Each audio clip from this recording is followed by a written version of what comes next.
So, we will continue our discussion on product pricing in this session also. So, if you remember last session we discussed about the product pricing and what is the need of product pricing when the firm generally go for a pricing strategy altogether, whether about launching a new product, whether there is a improvement in the existing product, and also getting into a strategy where getting into a different market altogether or a different market segment. So, in that context we discuss about the cost based pricing, typically the cost plus pricing and the markup pricing. Then that on the basis of the cost, what is the, whether it is a full cost, whether it is the variable cost. Then we discuss about the target price. Then we discuss about the pricing on the basis of competition. Then we discuss it on the basis of the firm's objective. If the firm's objective is profit maximization, what strategy to be followed, and if the firm objective is for the sales maximization, what strategy to be followed. So, on that basis we discussed three types of product pricing in the last session. One on the basis of the goal of the firm or the objective of the firm, second is on the basis of the competition, and third is on the basis of the cost. So, today we will continue our discussion on product pricing, and the first type of product pricing we are going to discuss today is product life cycle based pricing.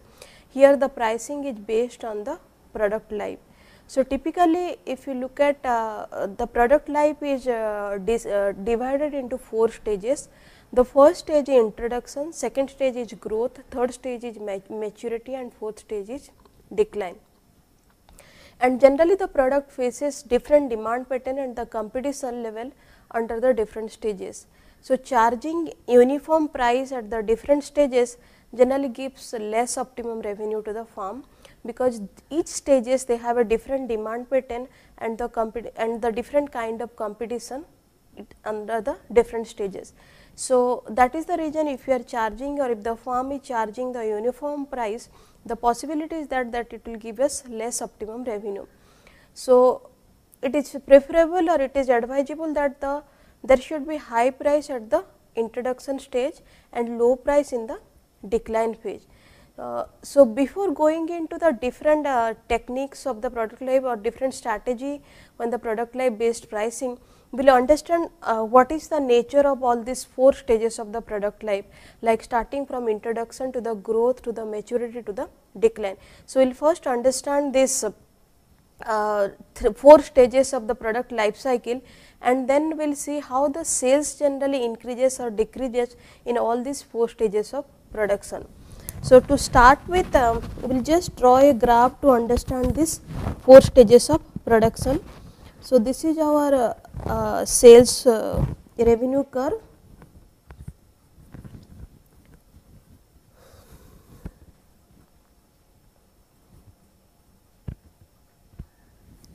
This is the sales revenue curve. This is the introduction stage.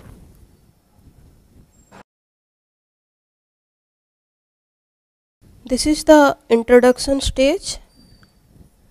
Then we will get the growth stage. Then we will get the maturity stage, and then we will get the maturity, then we will get the saturation, and finally we will get the decline. So, when it comes to a product life cycle,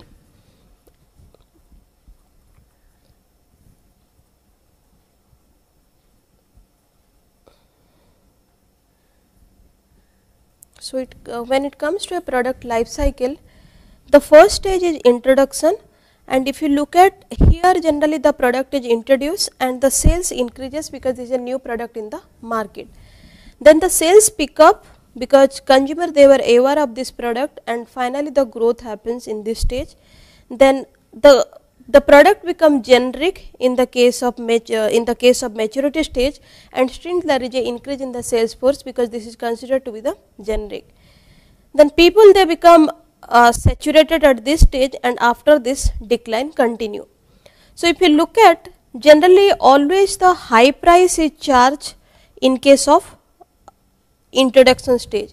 And why high price is charged? Because the product is new, people they are ready to pay for it.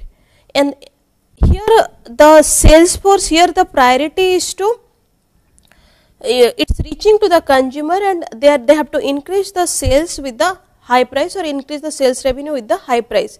But in the case of growth and maturity, generally they charge a low price because the product has already reached to a stage where people they know about this product, and that is why this low price is being charged in case of the growth and maturity, and also that continue in case of the saturation and decline stage. So, rather than saying low, we can say okay, this is the value for maybe this the moderate price, this is the value for this product in case of growth and maturity. So, generally if you take an example of suppose the television, when this LED LCD television came, initially it was such a high price, and who are the customer segment or who are the group of consumer they are going to buy the LCD TV, who attach high value to it, who consider this is a status symbol, and they are less bother about that whatever the price is being charged, because they are in that customer segment, whatever new in the market they should use it, and they are not responsive to the price, whatever, whether it is high price or whether it is low price. So, in that case generally high price is charged in the introduction stage, but later on if you look at now the price has come down for LCD TV, now it is in the growth, and if you look at it is also matured because it is now from LCD we have moved into the LED TV, and now at this stage the typical that color television or maybe the so called flat television that has already reached maturity or the saturation, or we can say the typical black and white they have already reached the saturation or they are in the decline phase.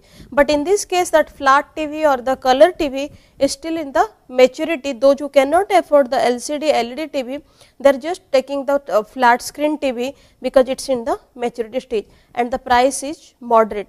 So, if you look at now, you can bring the LED TV here which is high price, LCD TV here which has already reached the growth stage, that is the moderate price. Maturity again it is the price considered to be the these two product, it is low price, and then again it is the saturation typically and decline for the black and white TV. So, practically where the price is almost in the bottom side. So, on that basis, on the product life cycle based pricing, there are three kind of pricing technique. The first one is price skimming. And what is price skimming? Under this price skimming, producer charges a very high price in the beginning to skim the market and earn super margin on sale. So, if you remember your first degree price discrimination, the monopolist try to identify the consumer group who is ready to pay more and generally charge a higher price to them. So, in this case also the producer try to skim the market and earn the super margin on the sales, and here the markup cost is normally high, the margin whatever that is normally high. This is the typical example of a first degree price discrimination, and high price at the time of introduction and low price at the time of the maturity. Now, here we can take the example of maybe here we can take the example of suppose the every Friday we get a new movie get released and to the consumer group. Now, those who watches the movie on the first day first show, they pay higher price, and those who are watching that movie at a later time when the demand is saturated, then they give it, they generally pay lower price. So, the first day first show when you are trying to watch a movie, your focus is not on the price, your focus is that because you want to watch the movie, and here the producer tried to skim the market and they exercise the first degree price discrimination and they charges a higher price, because here the consumer they are not ready for or they are not responsive for the price, rather they are responsive for the product. So, in this case the producer will charge a higher price, and in this case there will be a price differential who on the basis of the time period who is watching the movie at the first instance, the first day first show, and who is watching the movie at a later stage, because the first day first show consumer group they are paying a higher price as compared to the people those who are watching at a later day. So, we will just take a graphical explanation to understand this both the cases, this first day first show and watching the movie at a later stage, and we will see how on the basis of the demand curve the consumer is paying a higher price in the first case and they are paying a lower price in the second case.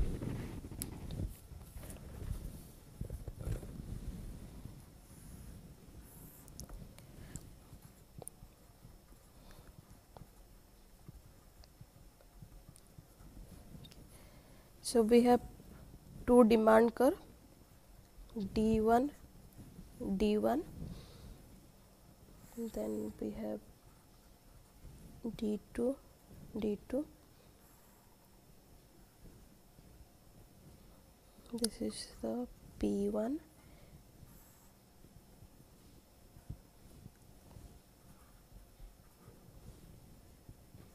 P2. Okay. So, the demand curve D1, D1 is demand curve for those consumer who must watch the show on the first day irrespective of the price, and D1, D1 is the demand curve for the rest of the consumer who generally watches the movie after the craze is gone or maybe after the demand is comes to a moderate level.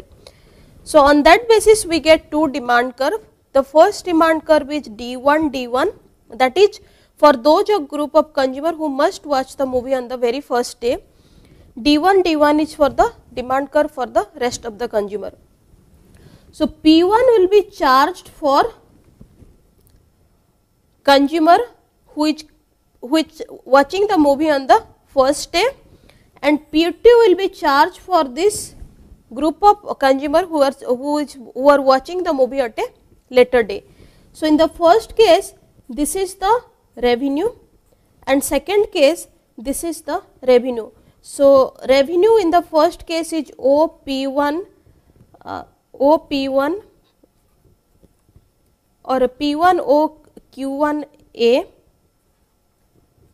This is the revenue when the price is P1, and in the second case when the price is P2, this is the revenue, that is OP2 BQ2.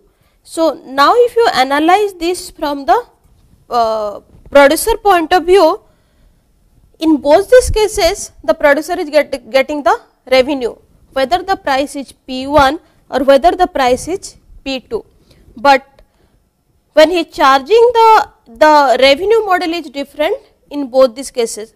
In the first case it is high price and second case it is low price. If he alter the pricing technique, maybe he is not maximizing revenue, because initially the group of consumer who will be watching on the first day, the Q is less. If Q is less and if he is charging a low price, he is not maximizing the revenue. And second case, if he is going to charge higher price at a later date also, if the movie is released and after maybe 2 weeks, 3 weeks, still he is charging a high price, still the Q is going to be less, and in this case again the maximization of revenue is not possible. So, the point here is when consumer is not responsive to price, that time generally the higher price is charged from the by the producer, and if they are responsive to price, generally the lower price is being charged.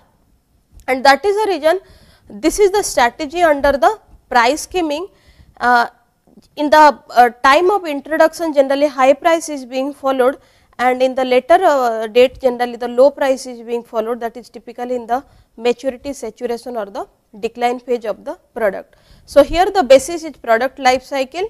On the basis of the different stage, the prices are going to be charged. Then the second category here is product bundling, and here if you look at 2 or more products bundled together for a single price. So, here what is the strategy? The strategy is used to propagate new product as well as selling a product during the decline phase. So, when you buy something, you find there is a other product free with that product. So, this is the typical example of the product bundling, and why the other product is free? Either the other product is new that is why it should reach to the consumer, and that is why that comes as a free with the other product, or the product has already reached the decline phase, and if the product has already reached the decline phase, then in order to again revive the sales of the product, that generally comes as a free, so that people again get back to the product and they buy the product also in the individual sense. So, in this case product bundling, generally 2 or more product is bundled together for a single price, and in this case the motivation is to either to do a marketing for a new product or to help in reviving a product which is at the decline phase. The typical examples here, if you will find this is a package trip, they will say okay, in this ticket price we will take care of your stay, we will take care of your sightseeing, and also it is a part of your travel expenses. Or typically the travel package, if you look at, now there is a option that okay, if you want food during your travel, that is added and they will charge a price. Like initially when this AC class was introduced in the train, if you have to pay a price to get the bedding, but later on if you look at, price has increased manifold, but at least this bedding part is included in the ticket fare.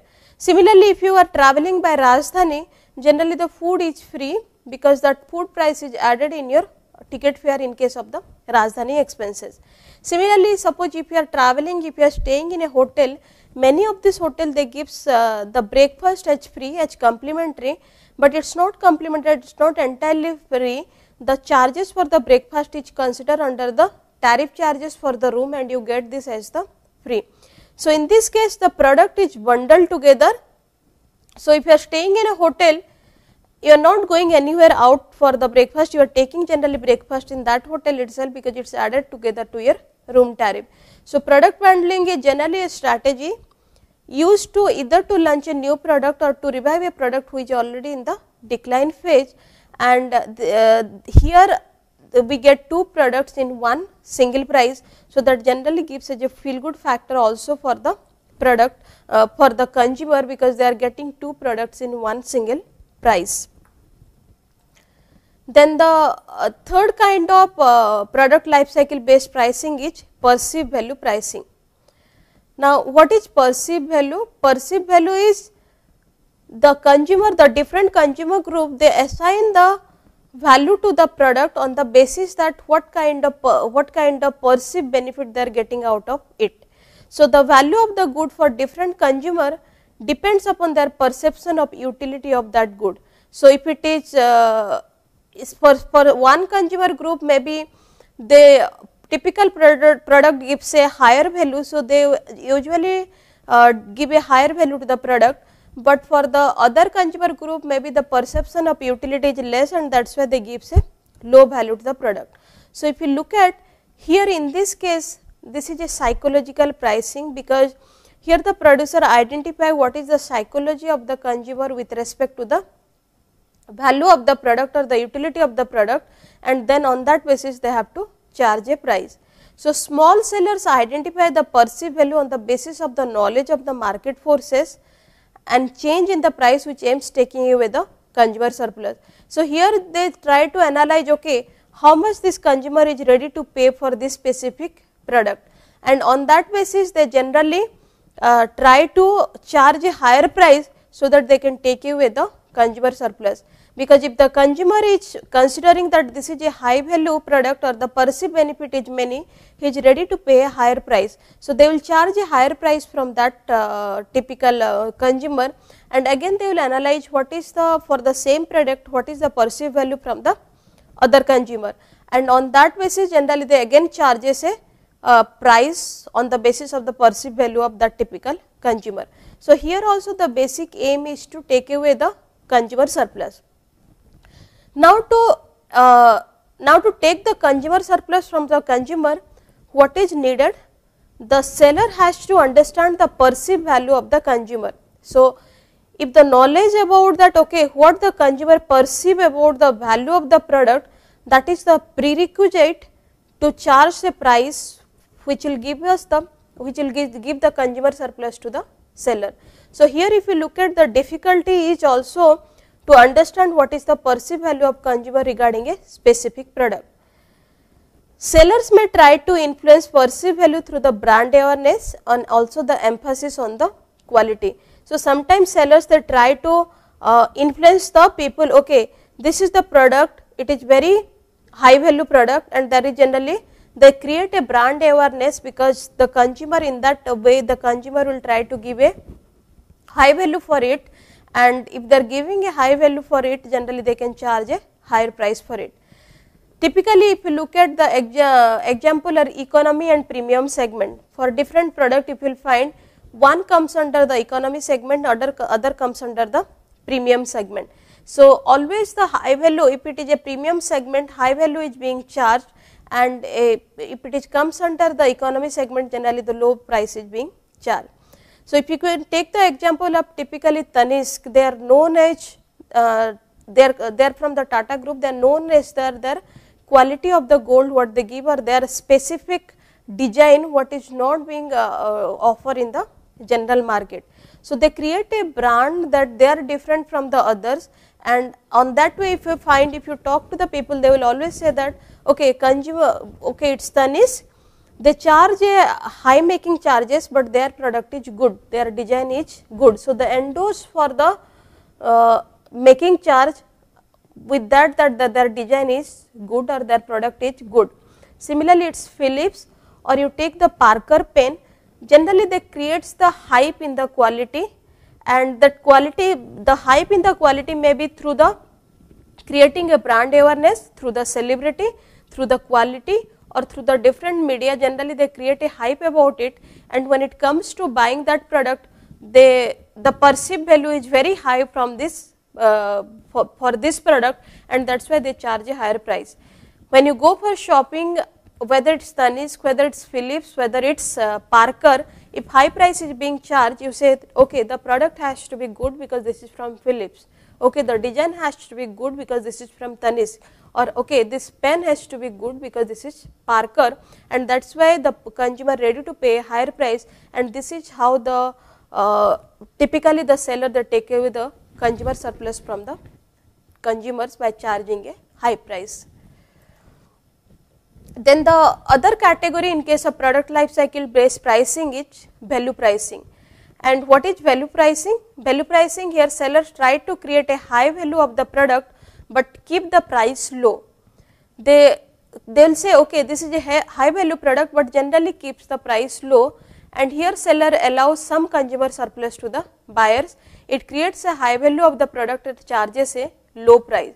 So, if you look at, there are few store in the market, and throughout the year you have some discount on it, whether it is a second shop, it is a factory outlet, or in general also few brands, if you look at, every Wednesday you get some discount, every Friday you get some discount, every festive season you get the discount. So, that is typically the value pricing. The consumer knows that the product is of high value, but he is getting a discount. So, the pricing is generally given at a higher note, but every time some discount is given, keeping, it is not that the margin is not getting by the sellers, they are getting the margin, but after giving discount also they are giving a profit margin whatever the price they are charging during the discount. So, generally here seller creates a high value of product and charges a low price. So, typically if you go to the garment, some of the garment shop, every time you find some offer is going on. So, they create a hype that this is a very high value product, but they are giving you some discount, and typically this is known as the value pricing. Then one more category is loss leader pricing. And what is loss leader pricing? Here the multi-product firms sell one product at a low price and compensate the loss by the other product. So, combining together whatever the prices of the two products, that has to be same, but when they are offering it, they always charge it a lower price, but they compensate the loss by charging the prices of the other product. Typically it happens in case of the complementary product, and how it happens, if you have seen, typically HP does that. And what HP does that through this loss leader pricing, they offer the printer at a lower price, and for all of their printers the cartridge is very specific, and the cartridge is very highly priced. So, in this case, even if they are offering the printer is at a lower price, since the cartridge is high value, the value of the printer and the cartridge is covered through combining the price of the printer and the cartridge. So, generally they are offering the product at a low price, but whatever the requirement, the complementary products, that is on a high price, and that is very specific, and the consumer cannot try to substitute whatever the complementary product, and in that case the prices of the high value product and the low value product both get covered in the combined price. However, the success of this strategy is always dependent on the combination of goods which are complementary in nature, or the company has to produce also the complementary goods, then only they can practice this loss leader pricing. Then we will talk about the cyclical pricing. And what is cyclical pricing? Cyclical pricing related to the fact that there is always the instability in the economic condition, it is not constant, there may be expansion, there may be contraction in the economic activity, which is typically known as the business cycles. And we also get different phases of the business cycle, like starting from whether it is recession, whether it is boom, whether it is revival, or whether it is the growth. In all these cases we get different stages of the business cycle, and in all these phases either there is expansion of economic activity or there is contraction of economic activity. So, the seller has to be very careful in deciding the pricing at the different phases of the business cycle, when the economic activities are contracted and when the economic activities are expanded. So, firms need to consider the economic condition in formulating the policy. So, whether firms should continue the same pricing strategy irrespective of the phases of business cycle, or they should adopt a different strategy across the phases. So, the challenges for the seller is to know whether they can do the same pricing in all these phases of the business cycle, or they have to follow the different pricing strategy in the different phases of the business cycle. There are two kinds of pricing. One, rigid pricing, where the same pricing is being followed in all the stages, and second is the flexible pricing. So, coming to the rigid pricing, companies should follow a stable pricing policy irrespective of the phases of the economic cycle. So, whether it is a recession or expansion, if the consumer can postpone their purchase, they would not be affected by a fall or the increase in the price. So, company in this case of rigid pricing, company generally follow a fixed pricing policy in all these phases of the economic cycle, and whether it is a recession phase, whether it is a expansion phase, consumer cannot postpone their purchase, they would not be affected by the fall or the decrease in the price. So, if the firm reduces its price to attract demand, consumer can wait for more decrease in price, and in that way it generally reduces the price, because once the consumer knows that okay, there is a reduction in the price because of this economic activity, they will anticipate that again there is going to be decrease in the price, and if they are going to wait for the decrease in the price, there is a going to be effect on the quantity demanded. Similarly, in the phase of expansion, if firm increase the price, consumer may hasten to buy in fear of the further increase in price. So, even if there is an increase in the price, still people they will consume more, because they are going to anticipate that this is the phase of expansion, or it may happen that again the price can increase, and that is why they increase their consumption with a high price also. So, neither in recession nor in expansion firm is getting benefit by changing the price. Then we have flexible pricing, and under this flexible pricing, firm keeps their prices flexible to meet the change in the demand or the typically the challenges in the demand, and generally the flexible pricing is more relevant in case of the for FMCG goods and the agricultural products, because they are generally they changes with respect to the different phases of the business cycle. So, in case of flexible pricing, if you look at during the recession, prices should be reduced in view of declining income of the consumer, because there is a recession. In general, the market is going on a lower side and income decreases. So, during recession price should be reduced in view of declining income of the consumer, whereas when income rises price can also be raised to take advantages of higher demand, especially when the supply is less elastic. So, in one case if there is a recession price to be reduced because there is a decline in the income, but when there is a increase in the income there should be increase in the price to take advantage of the higher demand. There is a increase in the price, people that demand more, and since that they demand more prices can be increased, because if the consumer is not responsive to change in the price, still they will continue the same amount of the demand. And there is one more backdrop over here is also income is going on a increasing side. So, in that case if they are increasing the price, still the quantity demanded is going to be maintained, and there whatever the high price they are charging, that is accepted to the consumer. Here one more point to note is that if the quantity is increased in a higher price, the supply also has to be less elastic, because if the high price again supply more, it is not going to give the benefit. If supply is more than the demand, the price has to come down again. So, supply has to be less elastic, high price can be charged if the income is increasing.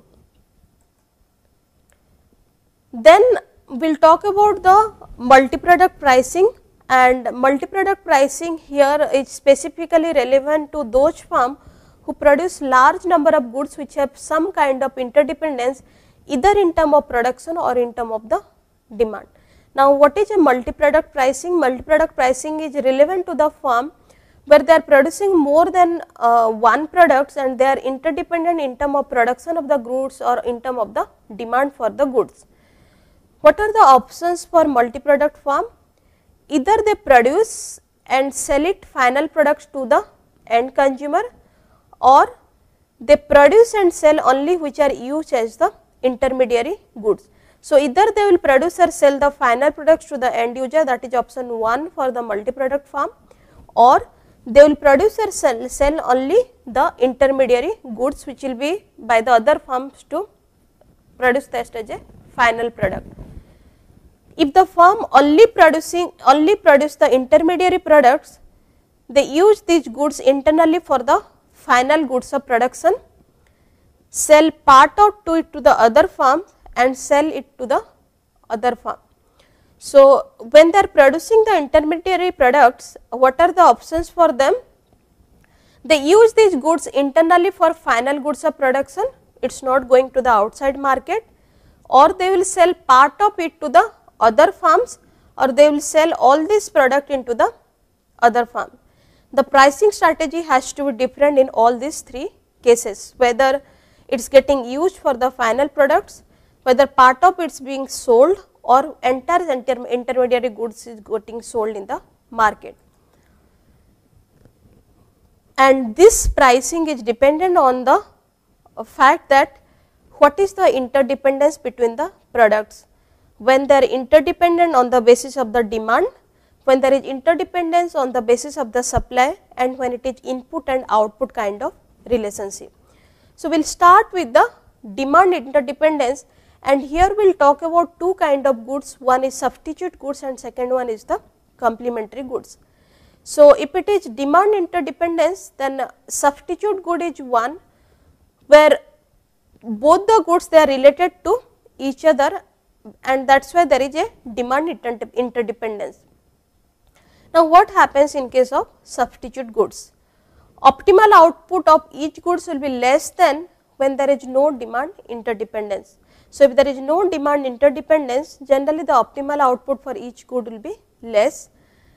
As these goods compete with each other in the same market and sale of one product cannot be enhanced at the expenses of the others. So, the firm cannot sell maximum of either of these products. Both the goods they goes from one firm. So, generally the optimal output for each good will be less because there is no interdependence and they are operating in the market independently, and they competing with each other in the same market, and sales of one cannot be enhanced at the expenses of the others because they are independent. So, firm cannot sell maximum of either of these product if there is no interdependence. if the price of one commodity is increased, it will push its customer to the substitute. That generally happens in case of a market. Seller must treat its own product on the same pattern as those of competitor. Generally, they have to charge the same price for both the goods or differentiate the product and take an advantage of the perceived value pricing. So, if it is both the products are substitute, either they have to charge a price which is same, or they will differentiate the product either on the basis of the content or in the basis of the service associated with it, or the basis of the packaging, or with the basis of the quality, and they will say okay, these two products are different, and on that basis they will give a perceived value. If the consumer is perceiving a higher value product for a product, they will charge a higher price, and they are perceiving a lower value for a product, they will charge a low price. So, both the products seller treat as the own product, either he will produce the product in the same level and charge the same price, or he will differentiate it and take the advantage of the perceived value pricing. And in this case, generally the pricing is followed as the going rate pricing or the combination of the cost based pricing strategy. So, if you remember, the going rate pricing is the same pricing for the all the substitute products in order to avoid the price war, or in order to avoid the uncertainty associated with a different market, different price being charged for the different firms. Then we will see the demand interdependence in case of the complementary goods. And what are the complementary goods? When one goods cannot be consumed without the consuming the other goods. So, in case of complement goods, an increase in the demand for the other as well, and optimal output is greater than when there is no demand interdependence. So, optimal output is greater when there is no demand interdependence, and increase in demand of one will be always leads to increase in the demand for the others.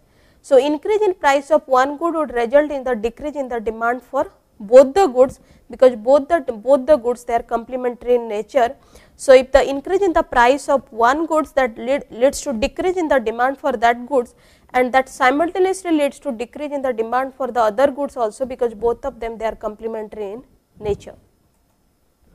Now, what is the pricing strategy that has to be in case of complementary good? Pricing strategy should be either product bundling, because it is a complementary product, or loss leader, where the price of the product can be taken from the combined value of the product by charging low price to one product, but the complementary product is on a higher price. So, the pricing strategy in case of the complementary goods, when it is a multi-product pricing, either it has to be the product bundling pricing strategy, or it has to be to the loss leader pricing strategy. Then we will come to the second category of multi-product pricing, where there is a supply interdependence between the product. So, here the firm has to first decide whether it would further process both the product, or would dispose of the joint product and process and sell only the primary product. So, since the firm is producing the multi-product, it has to choose one of this option. They have to further process both the products which is in the intermediary in nature, or they would dispose of this joint products, or the process or sell only the primary product. If the option taken is the first option, then the pricing method should be the cost plus, where the full costing has to be taken, which consider both the variable cost and the fixed cost. And second option is the marginal costing of the joint product, and in this case the marginal costing has to be taken, marginal costing where we only consider the variable cost, not the full cost, which is consist of the fixed cost and the variable cost. So, when they are disposing of, then in this case they are following a marginal cost pricing method, and when they are not disposing of, they are doing it and processing further, generally they do the full cost pricing method or the cost plus pricing method. Then the third category is input output relationship in case of a multi-product pricing. And what is input output relationship? Large firm producing multi-product bearing an input output relationship. And what is the input output relationship? Suppose a soft drink manufacturer also producing in a bottling plant, or if you take the example of Tata Sons, they produce iron and steel in one setup, they produce trucks and car in the other setup. But when it comes to the relationship between both these product produced by the same company, iron and steel is being used to produce the truck and car, and similarly when it comes to the final product by the soft drink manufacturer, the bottling plant is always the complementary product, because the final product of the bottling plant has to be taken to the software manufacturer, then soft drink manufacturer, then only it can be the final product. And in this case generally the pricing strategy is followed as the transfer pricing, about which we will discuss bit later that what is transfer pricing and how the pricing has to be determined in case of the transfer pricing methods. So, in this case, in case of input output relationship, if the one product is the input and the other product is the output, because large firm produce the multi product, in this case generally the transfer pricing method has to be followed. Then we will talk about a pricing strategy known as Ramsey pricing. And what is Ramsey pricing? This is developed by Frank Ramsey, and the initial contribution of Frank Ramsey is the model of taxation. And according to this model of taxation, government should levy high tax on the goods which had low price elasticity and low tax for the good which had high price elasticity.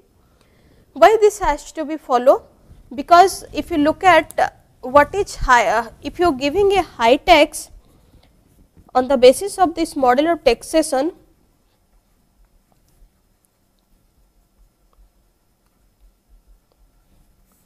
if you are giving high tax, you are levying high tax on low price elasticity and low tax on high price elasticity, because if it is low tax and high price elasticity, because if tax is low, this is the market where the responsiveness is more. So, if it is low tax, it cannot, if you are combining with the market, still since the market is elastic, at least there is a responsiveness is more. But rather than low tax, if it is going to be high tax, it is going to have more effect on the quantity demanded if the seller is trying to charge it to the, or trying to transfer it to the buyers. That is why the low tax is given in case of the high price elasticity, and why high tax on the low price elasticity, because here the consumer is not very sensitive to the change in the price. So, in this case if the high tax is being charged, which further leads to increase in the price, this can be followed because there is less responsive to the change in the price. So, the basis is again how the consumer is going to react in case of the change in the price, and the change in the price has to be on the basis of the whatever the imposition of the tax. So, on that basis the model of taxation says that government should always levy a low tax in case of the high price elasticity and high price elasticity product, and high tax on the goods which has the low price elasticity. Firm should fix up the price close to the marginal cost of the product which has highly elastic demand, and should change the substantial margin. And according to this Ramsey pricing, the price deviation from the marginal cost should be inversely proportional to the price elasticity of the product. So, whatever the deviation for the marginal cost, if it is more, then it is the price elasticity is less, and if the deviation is less, then the price elasticity has to be more. Then we will talk about one more kind of pricing, that is transfer pricing. And transfer pricing are the charges made when the company supplies goods, services or the financial to another company to which it is related as its subsidiary or the sister concern. So, generally this kind of pricing are, it is more also in the internal manner, because this is the pricing to that company which is related as the subsidiary or the sister concern. So, charges made when a company supplies goods, services or financial to another company, and the another company is either as a subsidiary or a sister concern. And when firm is vertically integrated, it encounters the problem of fixing of the price of the product demanded and also for the internal use. Now, here what pricing has to be, what pricing strategy has to be followed, because here pricing, if you related, it is related to the subsidiary sister concern, and there it is going to like Tata Group. And just now we are taking the example of one group, they produce iron and steel, the other group they produce truck and cars. So, the final product of iron and steel is used as the input in the truck and car industry. So, in this case both of them they are subsidiaries, both of them they are the sister concern. In this case the pricing generally followed is the transfer pricing. And here if you look at the firm is vertically integrated, and that is why there is a problem that how to fix up the price for this kind of the situation. So, if in case of transfer pricing, use of these goods, typically the goods from the another industry of this typical group, use of this good is the part of the total cost of final product, but involve no cash outflow, rather it is only the transfer of account from one subsidiary to another. So, since this is the transfer of account from one subsidiary to another, this is generally known as the transfer pricing, because there is no cash outflow, it is in the same group, it just transfer of account from the one industry to the another industry for a typical business house. This generally used in the large organization for transaction between the various divisions, internal pricing as opposed to the external market. So, when there is a large group of industries there, this transfer pricing is generally used when the transaction between the various division takes place. So, there is no cash outflow, basically it is the transfer of account from one division to another division. And it gained more importance when the MNC started, when we started the multinational corporation after the liberalization. This typically this pricing technique gained more popular after this introduction of MNC, and this also often misused to ever takes on the net profit, and that is because this is basically transferring account from one division to another division, and that is why it often misused to evade the taxes on the net profit. Government keeps strict check on the transfer pricing so that the corporate may not evade the tax payment. It helps related entity to reduce the global incidence of tax by transferring high income to the low tax jurisdiction and greater expenditure to those jurisdiction where tax is high. So, generally if it is they are working in a group, this incidence of tax can be planned according to the transfer pricing. They generally transfer the high income to the low tax jurisdiction so that they pay lower tax and greater expenditure to those jurisdiction where tax is high, and in that way generally as a whole, as a large organization, they can reduce that whatever the imposition of tax or the what is the effect of the incidence of tax. So, all regulatory authority generally they agree that transfer price should be at the arm length price. The basis of the transfer price should be the arm's length price. And what is arm's length price? That the same price should be charged whether the product is transacted between the related party or with the third party. So, arm length price is one whether the transaction is between two party of the same industry or also between the related party or also with the third party, and all regulatory authority they agrees that the basis of the transfer pricing should be at the arm's length price. But there is some potential problems if the product is transacted only between the related party. There are various options for determining the arm length price, and what are the options for determining the arm length price? The comparable uncontrolled price methods, resale price method, cost plus method, and transactional net margin method. So, these are the options to decide the arm length price, and any of this method can be followed to decide the arm length price when the transaction is essentially taking place between the two related parties. The transfer pricing law requires company should submit details of its own transaction with others. So what is the requirement for this transfer pricing?